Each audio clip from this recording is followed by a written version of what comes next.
रज रानी शरीर में चरणामृत पीते हो, ठसक है प्यारी जू के चरणारविंद की। ए कल्याण परम पदे। बहुत मस्ती से हम कह रहे मान लो हमारी बात, बस ये पकड़ लो, नहीं पकड़ में नहीं आएगी। अंतर की वृत्ति प्रभु में जुड़ जाए, अपनापन हो जाए, स्मृति अखंड जुड़ जाए, वो धाम से, नाम से, रूप से, लीला से अंतर की वृत्ति, हमारा सारा का सारा भाव सत्संग का अंतर की वृत्ति से रहता है। पौशाला खोलो, औषधालय खोलो, बड़ी व्यवस्थाएं सब करो, ये सुकृत है, सुकृत पुण्य एक झटके में खत्म हो जाने वाला है। ना दान लेने वाले ब्राह्मण की गऊ आ गई, दान दे दिया, वापस नहीं दे पाए तो गिरगिट बन गए, एक झटके में खत्म होने। एक वैष्णव निंदा सारे तुम्हारे पुण्य खत्म कर देगी। लेकिन अंदर बोले राधा, इसको कोई नहीं खत्म कर सकता, ये अविनाशी हो गया। अंदर बोले कृष्ण, ये अविनाशी हो। एक कृष्ण नाम, एक राम नाम, एक राधा नाम, एक शिव नाम, एक भगवान नाम, ये तुम्हारे जीवन की धारा को परम प्रकाश में पहुंचा देगा। मान लीजिए प्रायः मन को नाम जब अच्छा नहीं लगता, और बाहरी व्यवहार चाहे जितना बड़ा धार्मिक करवा लो, सब में राजी। और जब कोई परिचय देता है तो बाहरी परिचय देता है अपने को, बाहरी परिचय। मैं अमुक जगह का अमुक हूं, अपना दो चार लोग होते हैं, ऐसा ऐसा ऐसा, ये तो इतने दिनों से ये नहीं, इतने दिनों, ये सब है बाहरी। अंतर में कहां हो आप? आपकी स्थिति अंतर की वृत्ति कहां है? साधना बाहरी अंतर की वृत्ति को प्रकाशित करती। अंतर की वृत्ति में अगर आप नहीं हो तो बाहरी इन सबसे बहुत बड़े बड़े धोखा खा जाते हैं। इस बात से दूब का रस पीने वाले, वलकल की लंगोटी लगाने वाले, 60-60 हजार वर्ष समाधिस्थ रहने वाले दुर्वासा जी को लगा रानियों के बीच में रहने वाला है चक्रवर्ती राजा अम्बरीश, भला हमारी समानता क्या कर सकता है। अम्बरीश जी का आंतरिक बहुत ऊंचाई पर इस चिंतन था। सावई मनः कृष्ण पदारविंद, ये बात बहुत बड़ी होती है। प्राय जहां लिखा पढ़ी होती है या बताया जाता है, वो सब बाहरी बातें बताई जाती है। ये कोई बता ही नहीं सकता कि रात्रि में बैठ जाते हैं और 8-8 घंटे केवल रोते रहते हैं, क्योंकि वहां कोई देखने वाला नहीं होगा और रोने वाला बता ही नहीं सकता है। और इसी से भगवत प्रेम से ही सब स्थितियां जागृत होती, सब दिव्यताएं होती। ये बाहरी दिखावे में मत पड़ो। बाहरी ये कुछ बोल, तुमसे पूछा जाए तुम कौन हो, तो बोलने की हिम्मत न रह जाए, यही उत्तर है तुम्हारा। यहां तो पूछा ही नहीं जाता है, अपने आप सब बताते हैं। ये अमुक ईश्वर है, अमुक ईश्वर लगते हैं, ईश्वर लगते हैं, सीधे ईश्वर लगते हैं। दास बनना तो बहुत बड़ी बात है। दास तो कोई महापुरुष ही बोलता है, नहीं सब ईश्वर ही बोलते हैं अपने को। ईश्वर से नीचे कोई नहीं बोलता है। ये वात्सल्य दास को प्राप्त होता है। ध्यान रखना, जहां हम कह रहे हैं कि भगवत प्राप्ति निश्चित है, वहां इस बात की दासता से नाम में, रूप में, लीला में, धाम में आश्रित हैं। अपना कोई बल नहीं, अपने सबसे छोटे तो बहुत बड़े पद में पहुंच जाओगे। महाप्रभु चैतन्य देव जी कहे तृणादपि सुनी चेन, भला इसका कोई परिचय देगा कहीं जाके, मैं बहुत नीच अधम हूं, ऐसा परिचय कोई थोड़ी देता। नहीं, मैं अमुक अमुक अमुक हूं। और आचार्य महापुरुष जन कह रहे हैं कि ऊंचाई पर कौन चढ़ता है? बोले तृणादपि सुनीचेन, सुनीचेन तरोरिव सहिष्णुना अमानिना मानदेन कीर्तनीया सदा हरि। सही मार्ग में चलने पर भगवान की कृपा स्वयं बरसती है। हमने बाहरी ये किया, बाहरी ये किया, बाहरी ये किया, तो उसका फल आना चाहिए कि हमने किया ये भूल जाए और प्रभु की याद में खो जाए। कभी एक चुल्लू जल न चढ़ाओ, कभी एक फूल न चढ़ाओ, कुछ न करो तुम, बस अंदर से राधा राधा राधा सब हो गया। सब कर रहे हो, अंदर से विषय चिंतन चल रहा है, प्रभु अभी कोई फल नहीं मिला। अंदर से राधा राधा, अंदर से मैं लाडली जो आपका। ये बिल्कुल रोज की पढ़ाई है, केवल भगवत प्राप्ति के लिए। ये बैठा लीजिए। श्रीपाद प्रबोधानंद जी महाराज कह रहे, वृंदावन मैं करोड़ जन्म तक भजन करूंगा और यही बात मांगूंगा कि मैं इसी रज में जन्मूं, इसी रज में मरूं और इनके रज में वास करने वालों की जूठन खा खा के जीऊं बस। वृंदावन मदि वसता मुच्छिष्टैक स्पृहा उच्छिष्ट की स्पृहा, बड़ा दम है ये भगवत प्रेमी ब्रजवासियों के टुकड़ों में, बड़ा दम है। इसका प्रभाव प्रिया प्रीतम से सीधे मिलाता है।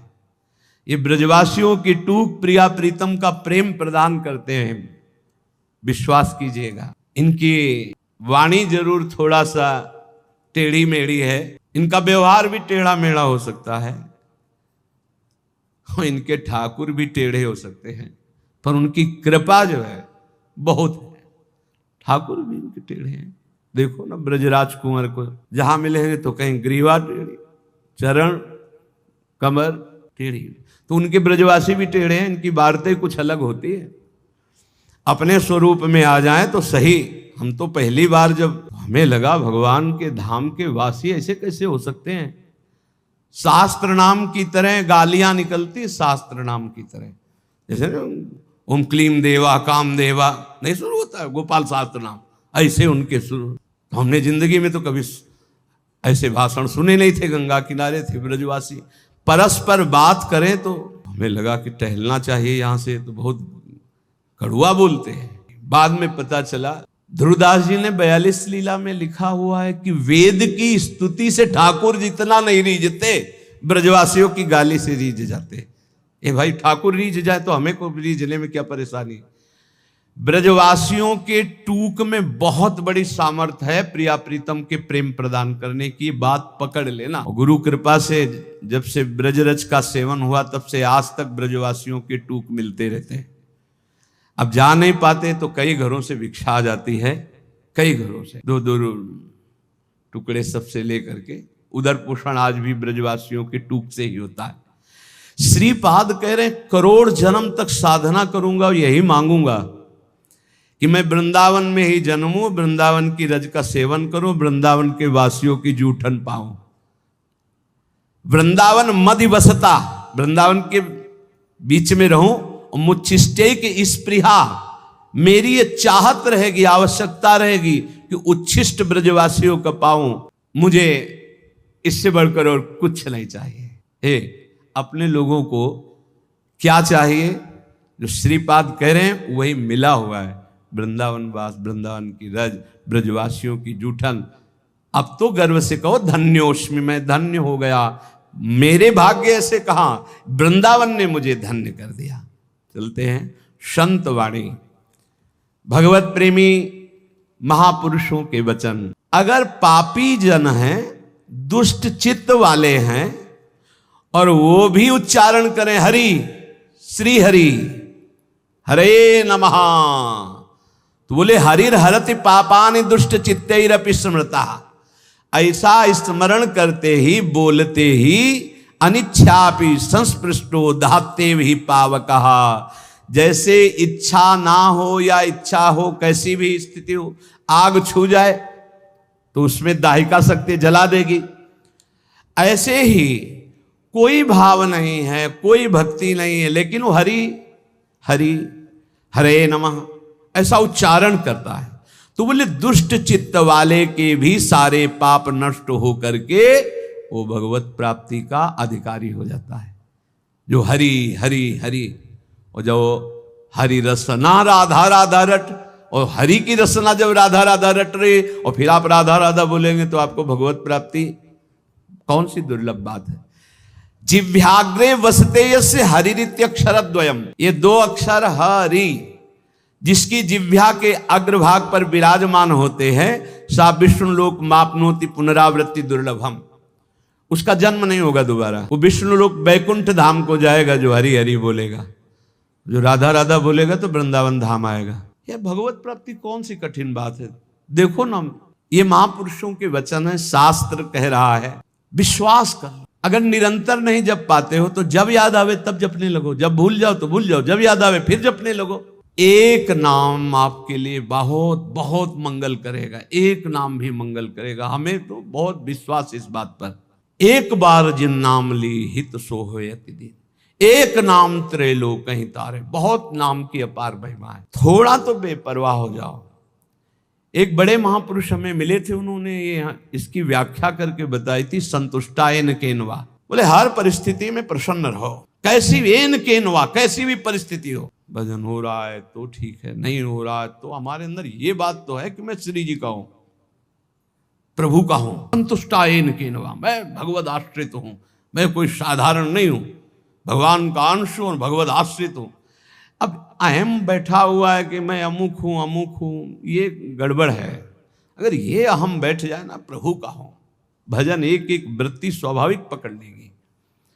भगवत प्राप्ति स्पष्ट कह रहे हैं, जिव्यागे वसते यस्य हरिरित्यक्षरद्वयम, जो हरिनाम जगत शिरोमणि, वंश बिना कबहू नहीं ले हो।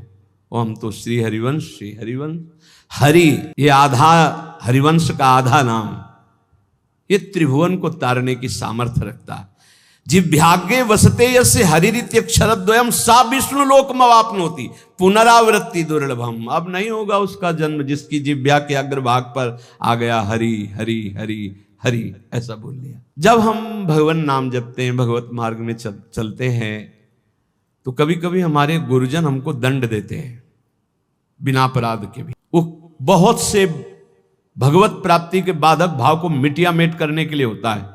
तो यहां कह रहे हैं, सांसारिक लोग, कोई भी माता पिता सुहृद भाई बंधु उतना प्यार नहीं करता जितना गुरु प्यार करता है। अपने पूजनीय गुरुजनों के द्वारा दिया हुआ दंड परम मंगल, परम वांछनीय है। चाह करना चाहिए कि हमारे गुरुदेव हमारी त्रुटि को कभी क्षमा न करें, मुझे दंड दें। हे भगवान, मेरे गुरुदेव मुझे कभी क्षमा न करें, मुझे दंड दें, जिससे मैं निर्मल होकर गुरुदेव की आज्ञा पालन करने वाला बनूं। पुंसाम श्लाघ्यतमम मन्ने दंड मरहत्तमार्पितम, गुरु दंड दे दिए। कभी गुरु अपने कर कमल से एक दो चपत लगा दे तो एकांत में बैठ के इस बात के लिए रोना चाहिए कि आज जो गंगा स्नान से भी पवित्रता नहीं हो पाती मुझ जैसे अदम की, आज गुरु ने पवित्र कर दिया, आज ने पावन कर दिया। अपने पूजनीय गुरुजनों के द्वारा जो दिया हुआ दंड होता है वो जीव मात्र के लिए परम मंगल, परम वांछनीय होता है। माता पिता भाई सुहृद ये मोह से युक्त होकर प्यार करते हैं, गुरु प्रेमवश।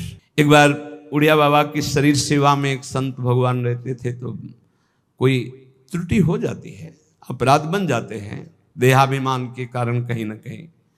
बाबा ने बुलाया और कहा, पहले आप सत्य बोलना, आपसे अपराध हुआ तो दंड स्वीकार है, आज्ञा कीजिए। 3 वर्ष हमें मुंह मत दिखाना, कहीं भी हमारे सामने 3 वर्ष मत पड़ना। अब जो रात दिन सेवा में रह रहे उनको 3 वर्ष के लिए तत्काल साष्टांग प्रणाम किया, निकल गए। जाकर के राम घाट की तरफ गंगा किनारे ऐसे रहने लगे। जो गंगा स्नान करने आते उन लोगों ने फिर झोपड़ी बना दी। कई कई दिन भिक्षा मांगने न जाते। महान, वो तो महापुरुष के समीप थे तो साधन पद्धति जानते ही थे, दिव्य साधना में संलग्न हो गए। तो एक बड़े महापुरुष वहाँ पास में रहते थे, तो लोगों ने बताया कि कोई बहुत उत्तम कोटि के साधक यहाँ तपस्या कर रहे हैं। नज़दीक आए तो उन्होंने कहा, अरे आप तो उड़िया बाबा की सेवा में रहते थे, आप तो उनका अपराध बन गया। तो गुरुदेव पर रो पड़े चिल्ला के। तो उनका सुनते हैं तुम कई कई दिन भिक्षा मांगने नहीं, बोले कुछ अच्छा नहीं लगता, जीना अच्छा नहीं लगता। सच्चे मानिए, इष्ट प्रेमी या गुरु प्रेमी को रात दिन चैन नहीं होती। जो मैं ऐसा जानती प्रीति किए दुख होए, नगर ढिंढोरा पीटती, मीरा जी कहती है जी प्रीति न करियो कोई।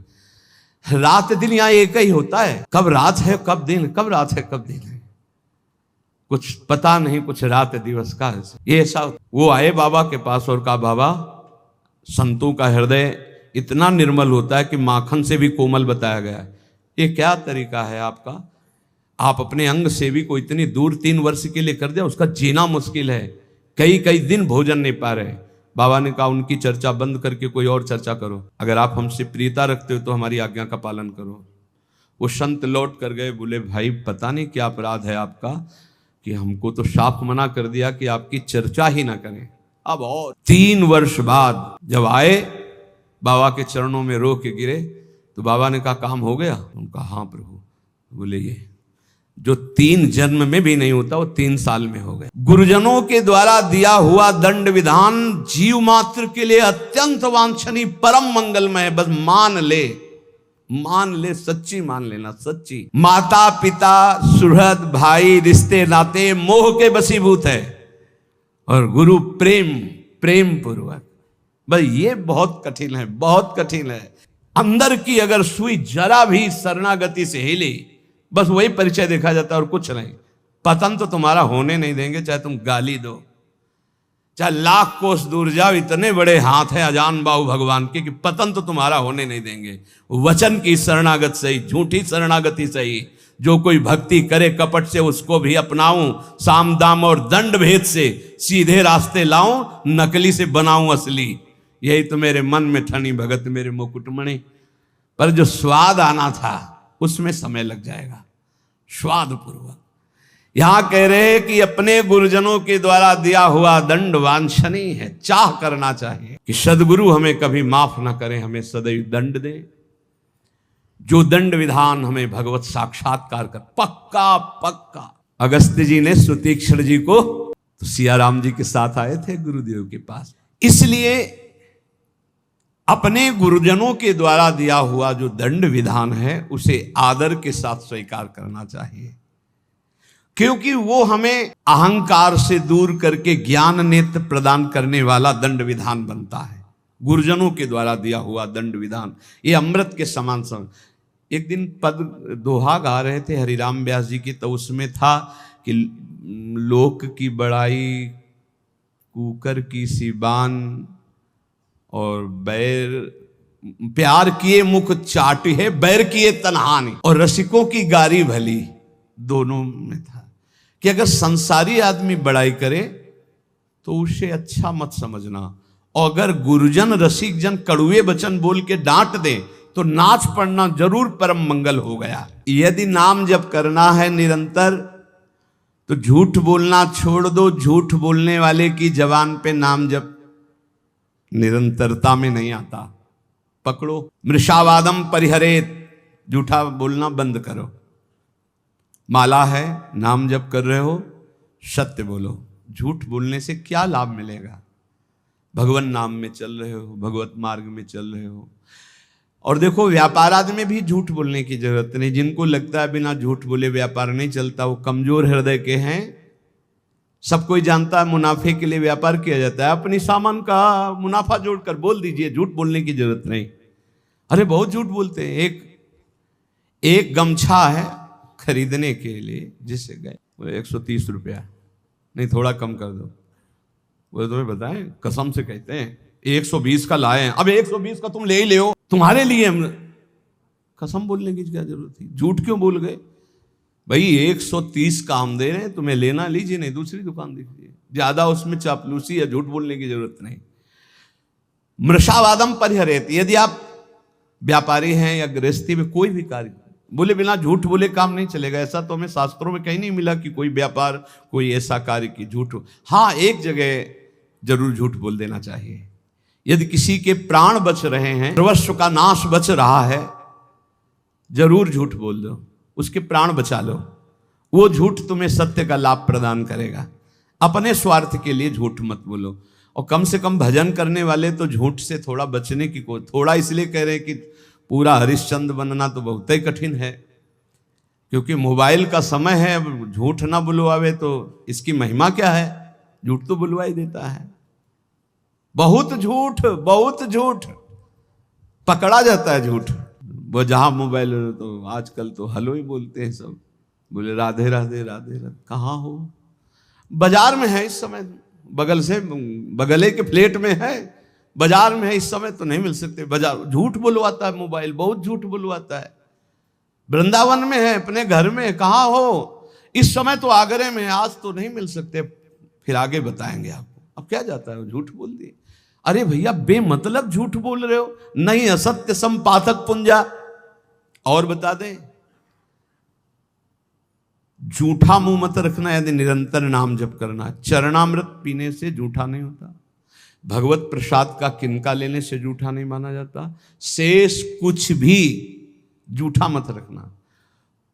कल हमको एक डॉक्टर साहब शिक्षा दे गए हैं कि आप शराब मांस आदि के लिए तो निषेध करते ही हैं, तमाकू और पान मसाला का भी निषेध कीजिए, क्योंकि इससे कैंसर हो जाता है। तो इसमें और दोष है कि जैसे आप अब जब चिंतन हुआ तब समझ में, आप मुख में रखोगे तो मंत्र नहीं जप पाओगे, फिर खूब अच्छे से कुल्ला करके जी भी करके आचमन करके फिर मंत्र, ऐसा कौन करता है? तो मसाला तो और तमाकू सुपारी खाने वाला निरंतर नाम जप नहीं कर सकता। इसलिए प्रार्थना इस पर भी कल से हमें शिक्षा मिली, भगवान विविध रूपों में आके शिक्षा देते और कह रहे थे कि हम डॉक्टर हैं मुख के। सैकड़ों ऐसे लोग जिनके मुख के कैंसर हो गए हैं, जो तमाकू, गुलमंजन, पान मसाला, तो ये भजन में भी खतरनाक है भाई। सिद्ध पुरुष हो तो हम प्रणाम करते हैं भाई, लेकिन साधक हो तो पान मसाला, तमाकू, ये चीजें बंद कर दो। अभी तक तो हम यही शराब मांस इसके लिए बोलते थे, वो कल बता गए, बोले बड़ी बुरी स्थिति कैंसर के मुख में हो रही है इसी से। तो झूठ बोलना छोड़ दो, पान मसाला तमाकू ये सब इस भजन के लिए बहुत बाधक वस्तुएं हैं। कुर्यात प्रिय मयाचितः, कभी दूसरे का अप्रिय न करे। अब यहां विचार करना है, दूसरा अपनी भावना से दुखी हो रहा है वो बात अलग है, हम कोई ऐसा अप्रिय कार्य, अप्रिय वचन, अप्रिय चेष्टा न करें।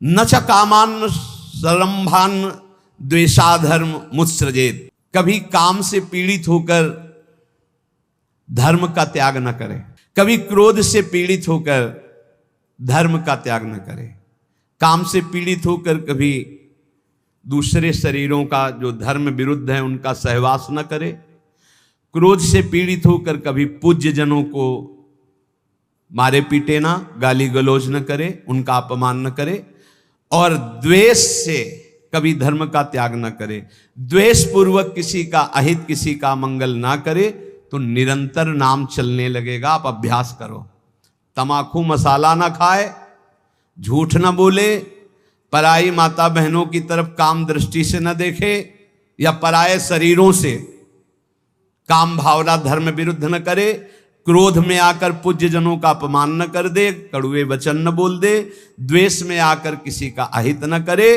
तो नाम जब अभ्यास से बहुत जल्दी निरंतरता पकड़ लेता है। यदि तुम्हारे साथ कोई पापी आदमी पाप का बर्ताव कर दे, यदि तुम नाम जापक हो तो उसके बदले में तुम पाप मत करना। ना उससे तुम बदला चाहना, ना भगवान से, ना किसी और के सहयोग से, और ना स्वयं से। ये भगवत प्राप्ति के लिए है। संसारी आदमी ऐसा नहीं करेगा, वो तो एक थप्पड़ का जवाब 2 थप्पड़ में देना चाहेगा, लेकिन भक्त का स्वभाव ऐसा नहीं। कह रहे यदि कोई पापी आदमी तुम्हारे साथ कोई भी गलत बर्ताव, तो हमारा कर्तव्य है कि हम भगवान से प्रार्थना करें, हे प्रभु इसकी बुद्धि शुद्ध कर दो। नाथ यदि इसकी बुद्धि शुद्ध हो जाए तो ये भी महात्मा हो जाएगा, प्रभु इसको दंड मत देना, ये बहुत भूल में है, इसकी भूल को मिटा दो हे नाथ, हम आपसे प्रार्थना करते हैं। इसका प्रभाव ये होगा कि भगवान आपसे बहुत प्रसन्न हो जाएंगे। उसका तो जो होगा वो उमा क्षमा सापौते भारी, वो दंड तो भोगेगा ही भोगेगा पक्का, पर आपने क्षमा कर दिया तो आपके लिए आपके इष्ट बहुत प्रसन्न हो जाएंगे आपसे।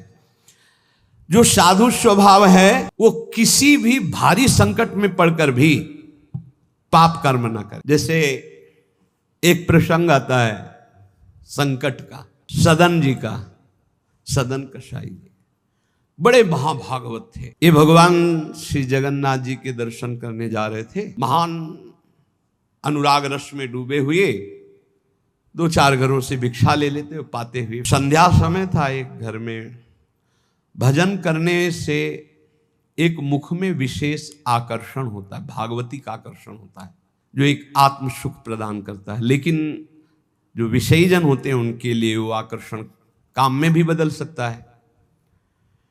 तो उनको एक नवयुवती जो नववधू थी उस घर में, उसने देखा तो उसने कहा बाबा यहीं पा लीजिए। उनका जैसी आपकी इच्छा। जब पाया तो कहा यहीं विश्राम कर लीजिए। कहाँ जाते हो? तो कहा जगन्नाथ जी के दर। तो सुबह चले जाना। अब यहां थोड़ी त्रुटि हो गई। बैरागी को सहसा किसी के घर में शयन करना निषेध है, या तो दरवाजे के बाहर, या देव मंदिर, या ग्राम के किनारे कोई वृक्ष, कोई ऐसा देवालय आदि में, अन्यथा या तो कोई वैष्णव महाभागवत फिर भी उसके बाहर उसकी सैयाओं पर ना सोए जो घर गृहस्थी के हैं।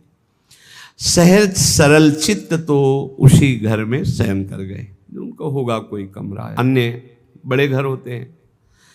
रात्रि जब हुई तो उनकी वही नौवधू आई, उसके पति थे, अभी नौवधू हुई थी। उसने काम वेदना से पीड़ित होकर याचना की सदन से। सदन जी ने कहा कि तुम कैसी हो, तुम्हारे पति है फिर भी तुम ऐसी याचना करती हो। चली गई। उनको लगा कि शायद समझ आ गई हो, उसने जाके पति की हत्या कर दी। उसको लगा कि ये इसलिए बड़ा काम पापी स्वभाव का होता है, जब बुद्धि में बैठ जाता है कुछ भी पाप पूरे परिवार को मार सकता है, ऐसा है। बहुत ऐसी घटनाएं सुनने को मिलती हैं। वो आयुष ने कहा पति की हत्या कर दी, अब तो स्वतंत्र होना, अब तो भयरहित हो। तो उनका धूर्त कहें कि ये हमने कब कहा, ये महत अपराध करने वाली तू है। तो उसने कहा होश में अगर हल्ला मचा दिया तो जान से मार डाले जाओगे। उन्होंने विचार किया कि बात तो सत्य है। तो उन्होंने कहा धर्म में प्राण त्याग देना सही है, लेकिन अधर्माचरण करना सही नहीं। तो उनका देवी तो चाहे जो कुछ करना चाहे कर ले, पर मैं धर्म विरुद्ध आचरण नहीं करूंगा। उसने हल्ला मचा दिया। गांव के लोग एकत्रित हो गए, क्या ये साधु नहीं है, ढोंगी है, इसको हमने बड़े सम्मान से भोजन पवाया और अपने घर में वास दिया, ये रात्रि में कुछ धर्म विरुद्ध आचरण करना चाहा था, मेरे पति ने विरोध किया तो पति का गला काट दिया। अब मेरे साथ मनमानी करना चाहता था तो मैंने आवाज लगा दी, आप लोग मेरी रक्षा कीजिए।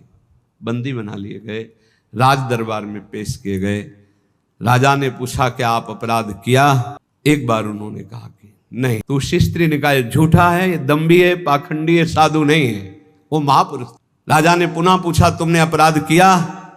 तो उनका ये जो देवी कह रही उसी के अनुसार मुझे दंड दिया जाए, क्योंकि भगवान की इच्छा, इसीलिए सब विधान बना। तो दोनों हाथ यहां से काट लिए गए, हाथ कटवा लिया, धर्म विरुद्ध आचरण। अब कुछ ऐसे लेप लगाए गए जिससे रक्त रुक गया।